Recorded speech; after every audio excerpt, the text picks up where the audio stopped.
Aquarium তৈরি করতে যা যা লাগে, প্রথমে হচ্ছে এই গ্লাস, অ্যাকোরিয়ামের গ্লাস লাগবে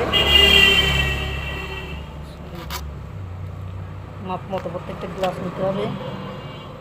এরপরে আপনার যেটা লাগবে এইটা দেখতে পাচ্ছেন, এই যে আমাকে বের করে দেখাই,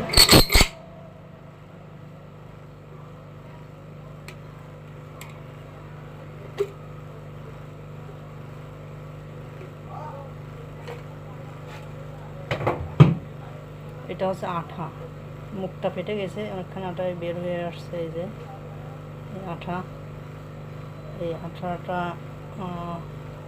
প্রথমে মুখটা এখানে কেটে নিতে হবে। মুখটা এই যেখানে কেটে কাটার পরে আঠাটা এই যে মেশিন